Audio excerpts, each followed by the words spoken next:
everybody? Welcome back to my channel, y'all. So, little update here. Not much has happened, and the reason for that is I have been traveling, then I got sick with a little bit of COVID, you know, not great, while I was traveling. Came home, felt better, got sick again with something else, like a cold. So, it's knocked me out a bit, but I'm back. Anyways, didn't think I'd bore you guys with what I've really been working on since I've gotten back, which is just more body work. Before we jump into things, go ahead and give me a like on this video and subscribe to my channel if you would, please. I know the majority of you watching aren't subscribed. It literally takes nothing other than just hitting the subscribe button. Helps me out a ton. Also, be sure to set your bell notifications so you're notified every time I post a new video. I really appreciate it. All right, back to things. So, what I've been doing is working on the passenger side of the car, filler wise. I had a lot of work to do right here. This looks like more filler than it actually is. There was an issue with the dent here. I pulled out a lot of it here and replaced this with the patch piece. And then I also started to try and reform the little lip edge right here. So far, everything's doing all right, like lined up wise. I need to come back over with a skim coat there. Had a little work to do on the back fender there, just some spots that I pulled out and reshaping. That's pretty much almost done. So here's the thing, I was noticing there was all these indentions on the hood, right, all the way around. Got the other side of the hood, great, it's perfect. Didn't know what this was from, and some guy came to pick up some old parts off this Mustang that I had for sale, and he said, I know exactly what this is, because I used to do this when I was a kid growing up on my dad's Mustangs. And he said they would jump on the roof as little kids and it would dent the roof in. So I'm guessing that's what it was from. Yeah, so I'm gonna hammer some of this out, get it as flat as I can, and then after that, you know, I'll do a coat over that just to filler and get it like the other side. The other side is fantastic. It's nice and, you know, it has a nice curve to it now. No dents, no anything. Then I had a little bit of filler work just on the side here, towards the bottom, not much. And then this is where I'm at right now. So I got this hood from a guy in his backyard. He said it came off a 66, didn't have any other information. I think it's a repro hood though. I don't know that it's original. I wanna say it was original, but with the way things are lining up, I don't know. Just seems a little fishy based on the amount of work I gotta do to get it right. I put a lot more filler on here than I actually needed. It didn't really need much. There weren't really like heavy dents, but you know, I had it and I wanted to make sure I didn't have to use filler again to re-hit like any of the spots. We're almost done with this filler work, and then next is gonna be painting. So that was a long rant. Let's jump into things.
All right, so those of you with small garages will know what I'm feeling right now.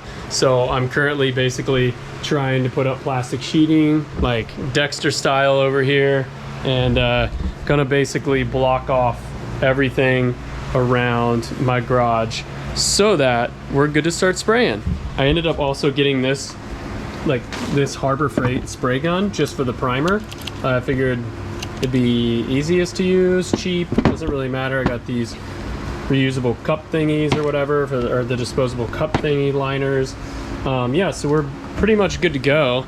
I'm gonna spray the OptiFlow, hope for the best, and then after that, I've got the urethane primer. So, yeah, good times. Let's hang this plastic. This is exciting.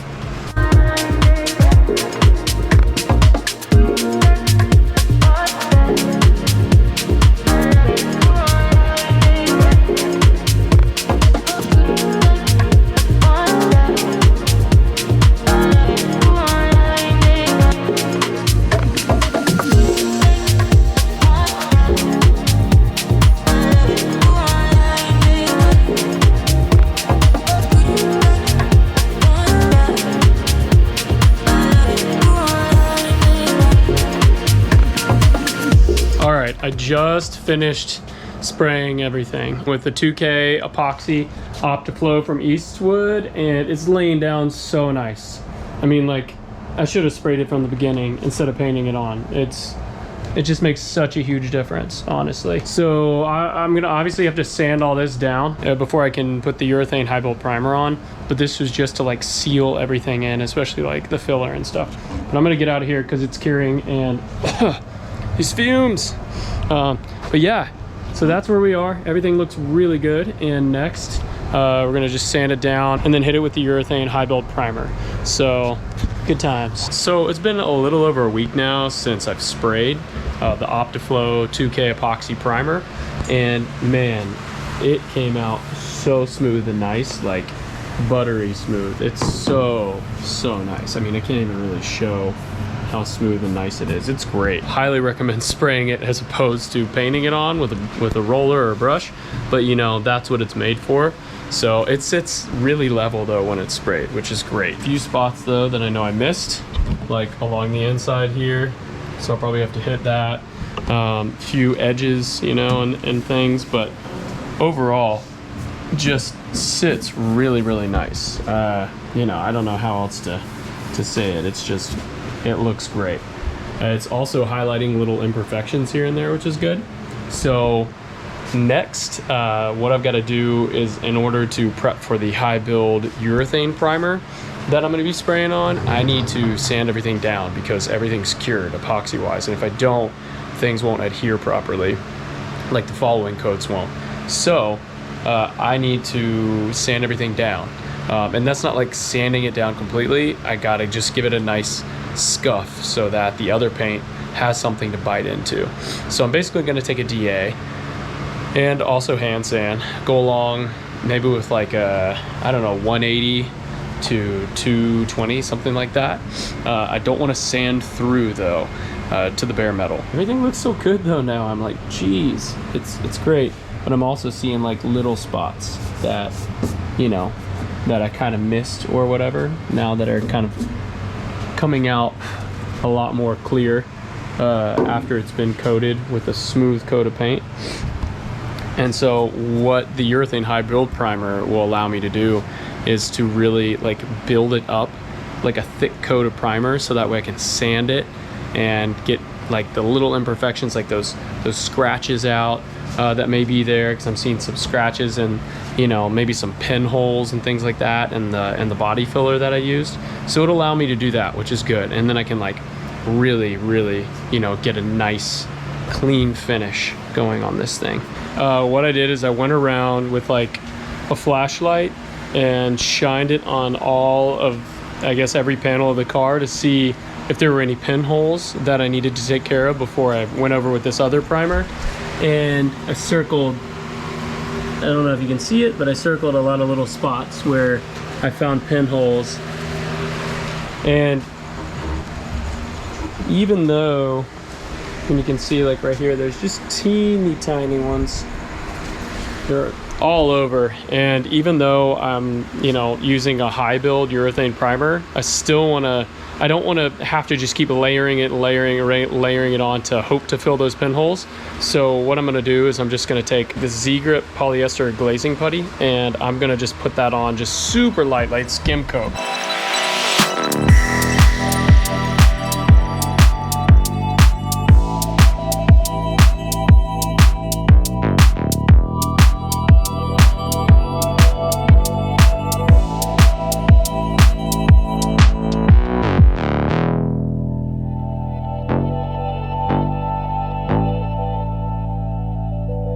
So I ended up going with something called Speedokote. So basically what this is a high build urethane primer. I got it off of Amazon for pretty cheap.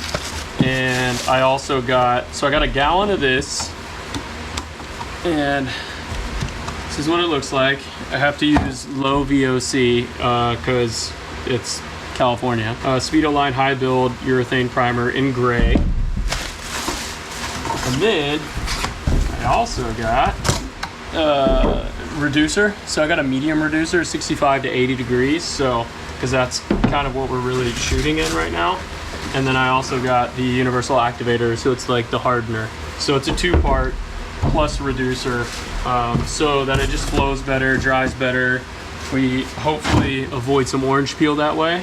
But I've never shot this. It actually had really good reviews, so I'm really interested to use it. It's just a high build urethane primer, so pretty simple stuff. I'm gonna be shooting it out of this Harbor Freight like cheapo paint gun. So I sprayed the other primer out of it and it worked great. So I'm just gonna do that. What I ended up doing, there's a universal piece that goes on top of here, and how I set it up is I use these universal paint system like starter kit, and what it is, it's a disposable cups kind of. As much as I hate doing that, it's primers, so, and this is not a great gun, so that way I can just easily, you know, once I run out, grab a new cup, pop it in, good to go. Yeah, and so it just kind of keeps me going. Yeah, so it seems okay so far. No hiccups. I mean, I think it needs to be oiled a little bit, but other than that, yeah, looking forward to shooting this and seeing how it goes. So let's mix it up and start shooting things.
Alright y'all, so where we are right now is I went ahead and I laid down a bunch of the high build urethane primer from Speedokote.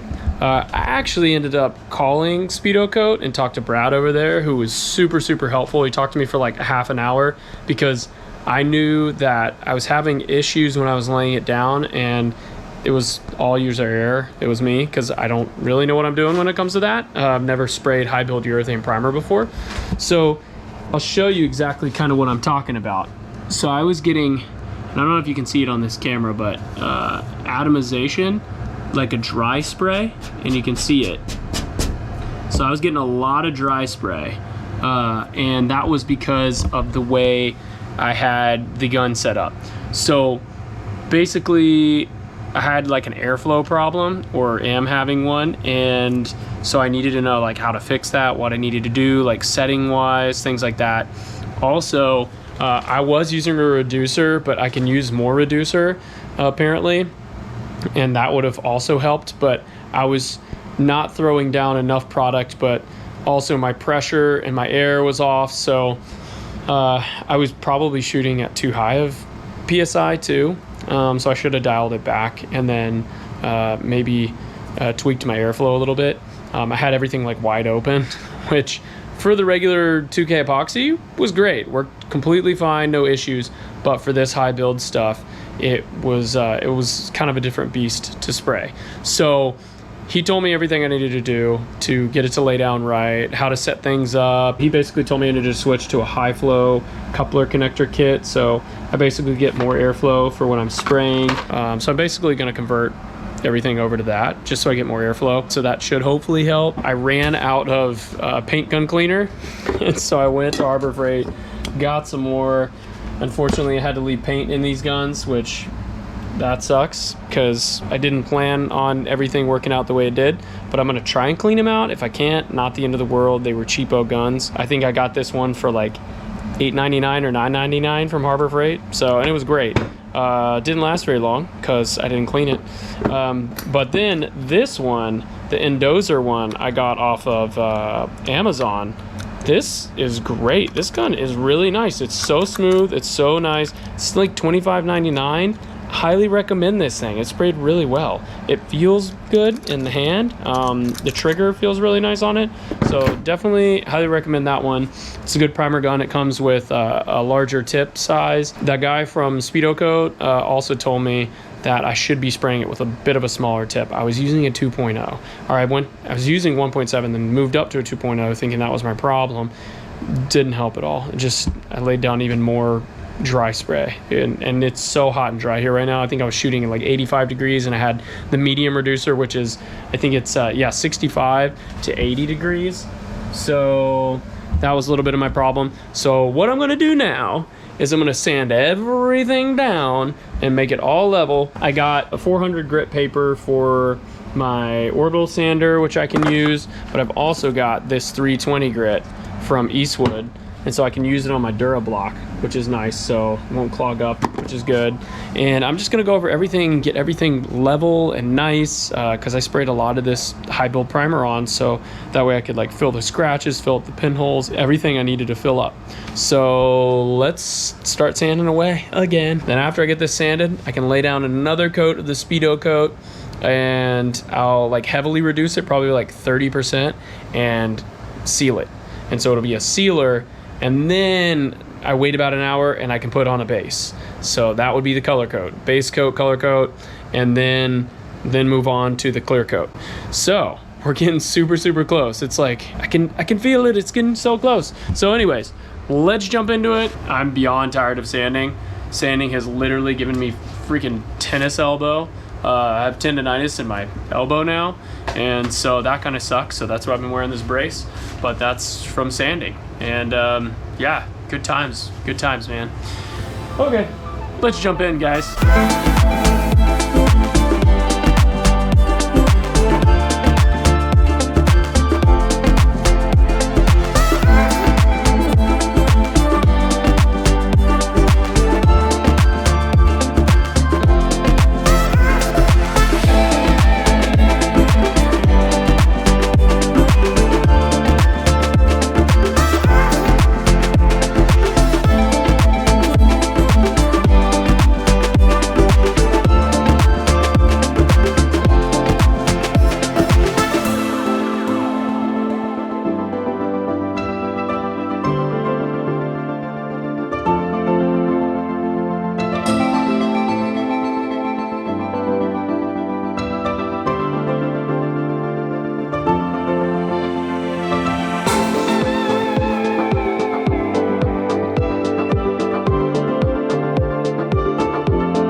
Alright y'all, so I just finished sanding everything back down. As far as the primer filler goes, the urethane coat has all been sanded down, as you can see. It's a mess, but it's a lot of sanding. But anyways, So what I'm gonna do next is I'm going to spray a bunch more coats of this because I noticed that a lot of places it was really thin, and I went back down to the 2K epoxy. So I'm gonna spray that and or respray the urethane primer filler, and then after that I can base coat everything, color coat, you know, color base coat, and then clear coat, and we're done. Oh my god, it's gonna be so nice. I'm so ready to be done with the body work, painting, all that good stuff. Everything's looking really good, and I'm really happy with the way it's turned out. As you can see, I've got obviously some sand throughs here, but that's okay. I was just taking down the primer filler, trying to scuff it up, and realized after taking it down with 400 grit that it wasn't as thick as I thought it was. So I need to put down a lot more. I probably need to put down 3 to 4 coats at least, because I want to be able to block sand it and get like really nice precise lines, no scratches. Still not going for like, you know, show car, but figure if I'm doing it, I want to do it right. So anyways, with that said, I appreciate y'all tuning into this video. Thank you so much for all your support. I know it's been a while since I put out a video lately, and I've got more on the way. Just life has been busy, and you know, got this about to be finished up with this, then on to the 75 Bronco, and that's going to be a big one. Huge project. So it's gonna be super fun. It's awesome. I'm excited. Almost done with this. Hang in there with me. We got probably, I would say, about another month till this is done, just with all the painting and finding the time to do it and everything. So yeah, thank you guys so much. Really appreciate it. If you could, please remember to give me a like on this video, subscribe to my channel if you're not already subscribed, set your bell notifications if you want to be reminded every time I post a video. Yeah, I'll catch y'all again soon. So stay tuned, and thank you guys so much for your support. All right, I'll see you.